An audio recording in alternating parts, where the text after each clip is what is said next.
Right. Telangana రాష్ట్ర వ్యాప్తంగా Telangana budget 2025, 2026కి సంబంధించిన బడ్జెట్‌లు ఏమేమి ప్రవేశపెడతారు? బడ్జెట్ ఎంతవరకు కేటాయిస్తారని చెప్పేసి యావత్ తెలంగాణ రాష్ట్రం మొత్తం కూడాను ప్రజలందరూ కూడా ఎదురు చూసిన పరిస్థితి. ఇటు శాసన మండలిలో ఐటీ పరిశ్రమల శాఖ మంత్రి దుద్దిల శ్రీధర్ బాబు, అలాగే అసెంబ్లీలో ఆర్థిక శాఖ మంత్రి, అలాగే డిప్యూటీ సీఎం బట్టి విక్రమార్క ఈ యొక్క బడ్జెట్‌ని ప్రవేశపెట్టారు. అయితే ముఖ్యంగా మొదటిగా వాళ్ళు వచ్చిన మొదటి సంవత్సరం 2024, 25 బడ్జెట్‌కి సంబంధించి వాళ్ళకి సంబంధించిన 6 గ్యారంటీలకి అమలు పరుస్తారేమో అని చెప్పేసి, ఆ బడ్జెట్‌లో అమలు పరుస్తారేమో అని చెప్పేసి తెలంగాణ రాష్ట్ర వ్యాప్తంగా ఉన్న ప్రజలందరూ కూడా ఎదురు చూసిన పరిస్థితి ఉంది. కానీ వాళ్ళు అనుకున్నంత 6 గ్యారంటీలు అమలు పరచడంలో కొంత విఫలమైనట్లు ప్రజలందరూ కూడా చెప్తా ఉన్నారు. మిగతా ప్రజలందరూ కూడాను కొంతమేర అసంతృప్తిగా ఉన్నారు కాంగ్రెస్ పార్టీ ప్రభుత్వం మీద గతంలో. సో ఈ ఈ బడ్జెట్‌లో అయినా 2025, 2026కి సంబంధించిన బడ్జెట్‌లో అయినా 6 గ్యారంటీల అమలు చేయడానికి వాళ్ళు కట్టుబడి ఉన్నారా లేదా అని చెప్పేసి తెలంగాణ రాష్ట్ర వ్యాప్తంగా ఉన్న ప్రజలందరూ కూడా ఎదురు చూశారు. సో ఒకసారి ఈ సంవత్సరం బడ్జెట్ అంటే 2025, 26 బడ్జెట్, అలాగే 2024, 25 బడ్జెట్ ఒకసారి మనం పోల్చి చూద్దాం. ఎందుకంటే 24, 25 బడ్జెట్ ఏ విధంగా ఉందో, దానికి సంబంధించి కేసీఆర్ బడ్జెట్ ఏ విధంగా ఉందో పోల్చేదానికన్నా ముందు మనం ఒకసారి చూద్దాం. అంటే ఎందుకంటే వీళ్ళు ఏదైతే బడ్జెట్ ప్రవేశపెట్టారో ఆ బడ్జెట్నే మనం కంపేర్ చేసి చూద్దాం. గత 2 ఏళ్లలో ఏ బడ్జెట్ ఉందో అనేది కూడాను. ముఖ్యంగా వ్యవసాయ రంగం. వ్యవసాయ రంగానికి సంబంధించి ఇక్కడ ఈ సంవత్సరానికి సంబంధించి 2025, 26 బడ్జెట్‌లో 24,439 కోట్లు ఈ సంవత్సరం పెడితే, గత సంవత్సరం వ్యవసాయానికి సంబంధించి 19,746 కోట్లు, అంటే దాదాపుగా ఉన్న బడ్జెట్ మొత్తంలో కూడా 25% బడ్జెట్‌ని వ్యవసాయానికి కేటాయించారు. అది ఇప్పుడు 2024, 25 బడ్జెట్‌కి సంబంధించి. అంటే గతంతో పోల్చుకుంటే, లాస్ట్ ఇయర్‌తో పోల్చుకుంటే ఈ ఇయర్ 4,693 కోట్లు ఇంకా ఎక్కువ మొత్తం వెచ్చించినట్లు తెలుస్తుంది. అంటే 25% బడ్జెట్ కూడా ఈ సంవత్సరం కూడా అలాగే ఉన్నట్లు తెలుస్తుంది మనకి.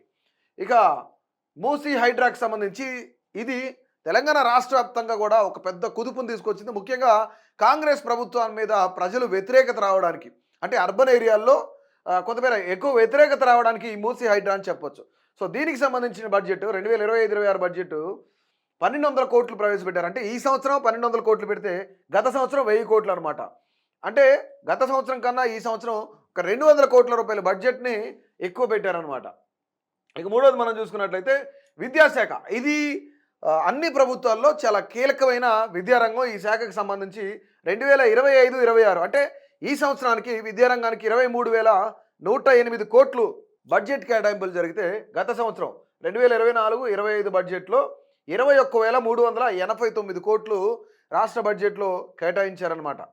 ఇక మొత్తంగా ఇక్కడ గత సంవత్సరంతో పోల్చుకుంటే ఈ సంవత్సరం 1,719 కోట్లు విద్యాశాఖకు కొంత ఎక్కువ మొత్తంలో వెచ్చించారు. అంటే గతం కన్నా 1,719 కోట్లు పోయిన సంవత్సరం కన్నా ఈ సంవత్సరం కొంత ఎక్కువ కేటాయించినట్లు మనకి ఇక్కడ తెలుస్తుంది. ఇక మొత్తానికి 2025, 26 బడ్జెట్లో వైద్య ఆరోగ్యం ఇది మరొక కీలకమైన శాఖ. వైద్య ఆరోగ్య శాఖకి సంబంధించి 2025, 26 బడ్జెట్ 12,393 కోట్లు పెడితే, గత సంవత్సరం 11,500 కోట్లు. అంటే మొత్తంగా చూస్తే 893 కోట్లు గతంతో పోల్చుకుంటే ఎక్కువ మొత్తంలో వైద్య ఆరోగ్య శాఖకి సంబంధించి కేటాయించారు. అంటే ఇప్పుడు మనం చూస్తూ ఉన్నాం, ఎక్కువ 100 పడకల ఆసుపత్రులను, 300 పడకల ఆసుపత్రులను, అలాగే వరంగల్లో కడుతున్న పెద్ద పెద్ద హాస్పిటల్స్ కానివ్వండి, వీటన్నిటికి సంబంధించి ఎక్కువ మొత్తంలో ఈసారి బడ్జెట్ కేటాయించాలని చెప్పేసి కేటాయించినట్టు తెలుస్తుంది. మొత్తంగా ఈ సంవత్సరం బడ్జెట్ 12,393 కోట్లు అనమాట.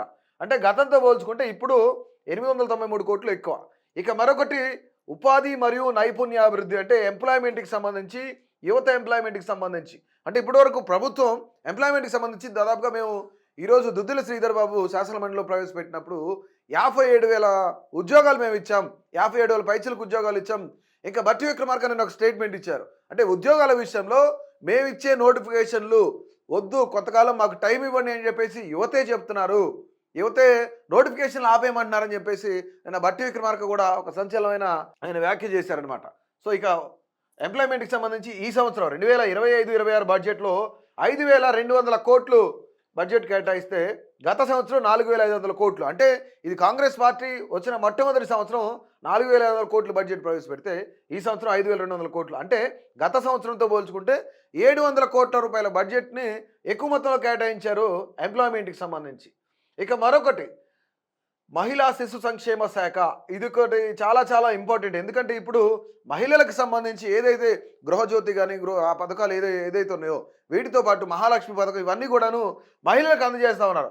ఇందులో మహిళా శిశు సంక్షేమ శాఖకు సంబంధించి కొంతమేర బడ్జెట్ భారీగానే ప్రవేశపెడతారనుకుంటున్న తరుణంలోనే. అంటే గత సంవత్సరంతో పోల్చుకుంటే ఈ సంవత్సరం కొంత మొత్తంలోనే పెంచారు. ఇక్కడ మనం చూస్తే 2024, 25 బడ్జెట్ కాంగ్రెస్ ప్రభుత్వం ఏర్పడిన మొట్టమొదటి సంవత్సరం 2736 కోట్లు ప్రవేశపెడితే ఇక్కడ 2862 కోట్లు అంటే ఈ సంవత్సరం 2025, 26కి సంబంధించి అంటే దాదాపుగా 120 కోట్లు మాత్రమే చాలా తక్కువ మొత్తంలోనే పెంచి ఈ బడ్జెట్ కేటాయింపులు జరిగినాయి అనమాట.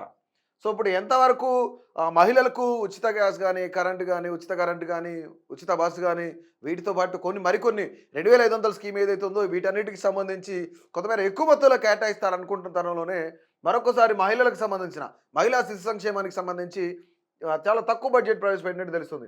కేవలం 126 కోట్ల రూపాయలు మాత్రమే కొంచెం ఎక్కువ పెట్టినట్టు తెలుస్తుంది. ఇక మరొకటి పారిశ్రామిక రంగం. ఇక్కడ మనం చూసుకున్నట్లయితే ఇండస్ట్రియల్కి సంబంధించి పారిశ్రామిక రంగంలో ఈ సంవత్సరం 2025-26కి సంబంధించి 3527 కోట్లు బడ్జెట్ ప్రవేశపెడితే కాంగ్రెస్ పార్టీ ప్రభుత్వం ఏర్పడిన మొదటి సంవత్సరం 2543 కోట్లు.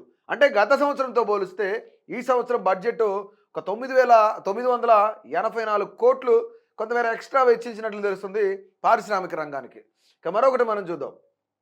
ఇక ఐటీ పరిశ్రమలకు సంబంధించి ఐటీ రంగానికి 774 ఈ సంవత్సరం, అలాగే గత సంవత్సరం కూడా 774 కోట్లే. అంటే ఇక్కడ ఎలాంటి మార్పు లేదు ఐటీ పరిశ్రమల రంగానికి వెచ్చించి. కానీ ఇక్కడ దుద్దిలి శ్రీధరబాబు ఏం చెప్తున్నారంటే రేవంత్ రెడ్డి గారు నేను వెళ్ళినప్పుడు 40,000 కోట్ల పైచిలకు పెట్టుబడులు రానున్నాయి అంటే అవి ఎప్పటికి వస్తాయి అనేది ప్రజలందరూ కూడా ఎదురు చూస్తున్న పరిస్థితి. అంటే ఐటీ పరిశ్రమలు వస్తే కనుక ఇక్కడికి ఎంప్లాయ్మెంట్ ఉంటుంది, ఐటీ ఎగుమతులు ఉంటాయి.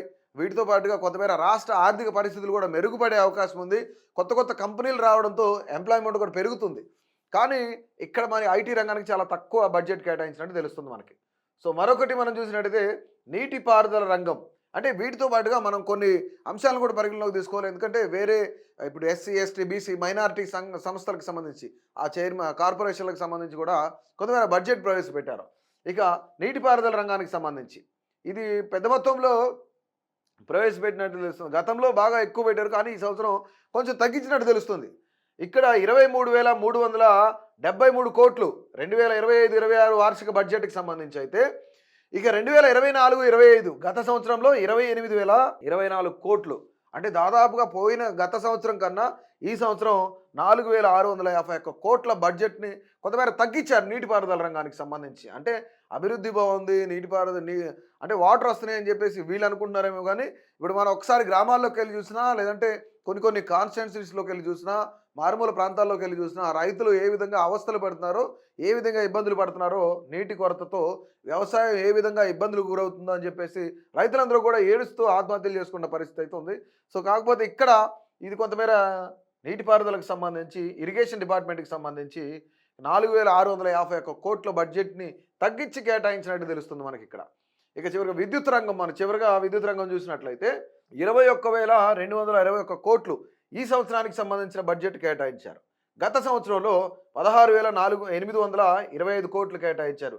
అంటే దాదాపుగా గత సంవత్సరంతో పోలిస్తే ఈ సంవత్సరం కాంగ్రెస్ ప్రభుత్వం పెద్ద మొత్తంలో విద్యుత్ రంగానికి వెచ్చించినట్టు తెలుస్తుంది. 4,396 కోట్ల రూపాయలను కొంత అధిక మొత్తంలో వెచ్చించినట్టు తెలుస్తుంది మనకి. ఎందుకంటే విద్యుత్కి సంబంధించిన ఎలాంటి ఇబ్బందులు ఉన్నాయో, ఎలాంటి అనుభవాలు ఉన్నాయో అనేది అన్ని తెలుస్తుంది. కాబట్టి సో మొత్తానికి కూడా ప్రజలందరూ కూడాను 6 గ్యారెంటీల అమలు పరుస్తారా లేదా అనే దిశగా ముఖ్యంగా తెలంగాణ సమాజం మొత్తం ఎదురు చూస్తుంది. ఇక 2023 డిసెంబర్ 9న ఇక మహిళలకు సంబంధించిన మహాలక్ష్మి పథకం ప్రారంభించడం కూడా జరిగిందని చెప్పేసి ఈరోజు ఆర్థిక శాఖ మంత్రి బట్టి విక్రమార్క కూడా చెప్పిన పరిస్థితి అయితే ఉంది. సో ఇప్పటి వరకు 7,227 బస్సుల్లో 149.63 కోట్ల మంది, అంటే దాదాపుగా 150 కోట్ల మంది మహిళలు ఉచితంగా ప్రయాణం చేశారు. ఇది మోస్ట్ సక్సెస్ఫుల్ ఒక పథకాలు ఏవైతే వాళ్ళు ఇచ్చిన గ్యారంటీలు ఉన్నాయో ఇది మోస్ట్ సక్సెస్ఫుల్గా ముందుకెళ్తా ఉందని చెప్పేసి ఈరోజు అటు బట్టి విక్రమార్క, ఇటు దుద్దిల శ్రీధరబాబు ఇద్దరు చెప్పిన పరిస్థితి ఉంది. దీని ద్వారా 5,005.95 కోట్ల రూపాయల మహిళలకు ఆదా అయింది అని చెప్పేసి ఆయన చెప్తా ఉన్నారు. ఇక ప్రారంభ దశలో సాధారణ బస్సుల్లో 69% ఉన్న ఆర్టీసీ ఆక్యుపెన్సీ రేషియో మనం చూసుకున్నట్టు 94% పెరిగిందని చెప్పేసి. ఇక ఇక మహాలక్ష్మి ప్రత్యేక బస్సుల్లో ఈ ఆక్యుపెన్సీ రేషియో 100% నమోదు అవుతుంది అని చెప్పేసి కూడా ధీమా వ్యక్తం చేశారు. దీనివల్ల ఆర్టీసీ ఆర్థిక పరిస్థితి మెరుగుపడుతుంది. అంటే చాలా కీలకంగా ఇక్కడ ఆర్టీసీ ఏదైతే కార్పొరేషన్ ఉందో దానికి సంబంధించి కొంతమేర ఎక్కువ మొత్తంలో అటు గతంలో చూసుకున్నట్లయితే కేసీఆర్ హయాంలో 5,000 కోట్లు ఆర్టీసీ అప్పుల్లో ఉంది. ఈరోజు అప్పుల్లో లేదు, ప్లస్లోకి వచ్చిందని చెప్పేసి ఈరోజు ప్రభుత్వం చెప్తా ఉంది. ఇక బస్సుల సంఖ్యను పెంచడమే కాకుండా 4,600 మంది ఉద్యోగులను ఇప్పటి వరకు అదనంగా నియమించడం కూడా జరిగింది. ఇక ప్రభుత్వం ఈ పథకం అమలుకి ఆర్టీసీ క్రమం తప్పకుండా నిధులు చెల్లిస్తుంది. అలాగే ఉప ముఖ్యమంత్రి బట్టి విక్రమార్క కూడా ఆయన మాట్లాడుతూ కూడా ఇవన్నీ చెప్పారు. తెలంగాణ రాష్ట్ర బడ్జెట్ను కూడా ప్రవేశపెట్టారు. ఒక్కసారి తెలంగాణ రాష్ట్ర బడ్జెట్ చూసుకుంటే 3,04,965 కోట్లు టోటల్ బడ్జెట్ ఇది. ఇక రెవెన్యూ ఏం చూసుకున్నట్లయితే మనం 2,26,982 కోట్లు రెవెన్యూ వ్యయం వస్తుంది. ఇక మూలధనం ఏదైతే మనకి ఖర్చు పెట్టుకోవడానికి సిద్ధంగా ఉన్న మూలధనం ఉందో 36,504 కోట్ల రూపాయలు మూలధనంగా ఉంది. ఇక రైతు భరోసా కోసం ఈ సంవత్సరం 18,000 కోట్లు, అలాగే వ్యవసాయ శాఖకు సంబంధించి 24,439 కోట్లు, పశుసంవర్ధక శాఖకు సంబంధించి 1,674 కోట్లు, ఇక సివిల్ సప్లై 5,734 కోట్లు, విద్యాశాఖకు సంబంధించి 23,108 కోట్లు, అలాగే కార్మిక ఉపాధి కల్పన 900 కోట్లు, పంచాయతీరాజ్ శాఖకు సంబంధించి 31,605 కోట్లు, 31,605 కోట్లు, అలాగే మహిళా శిశు సంక్షేమ శాఖకు సంబంధించి 2,862 కోట్లు కేటాయించారు. ఇక కొన్ని కార్పొరేషన్లు మనం చూసుకుంటే సంక్షేమ సంఘాలకు సంబంధించి ఎస్సీ సంక్షేమ సంఘానికి 40,232 కోట్లు, ఎస్టీ సంక్షేమానికి సంబంధించి 17,169, బీసీ సంక్షేమం 11,405 కోట్లు, చేనేత రంగానికి సంబంధించి 371 కోట్లు, అలాగే మైనార్టీ సంక్షేమానికి సంబంధించి 3,591 కోట్లు, పరిశ్రమలు చూసుకున్నట్లయితే 3,527 కోట్లు, ఐటీ రంగం 774 కోట్లు, విద్యుత్ రంగం 21,221 కోట్లు, వైద్య రంగం 12,393 కోట్లు, పురపాలక సంఘం సంబంధించి పురపాలక రంగానికి 17,677 కోట్లు, నీటిపారుదల శాఖ ఇక 23,373 కోట్లు, రహదారులు అంటే ఐటీ అండ్ భవనాలు ఐటీకి సంబంధించి ఆర్ఎన్బికి సంబంధించి 5,907 కోట్లు, పర్యాటక రంగానికి సంబంధించి 775 కోట్లు, ఇక క్రీడలకు సంబంధించి 465 కోట్లు, అటవీ పర్యావరణానికి సంబంధించి 1,023 కోట్లు, దేవాదాయ శాఖకి సంబంధించి 190 కోట్లు,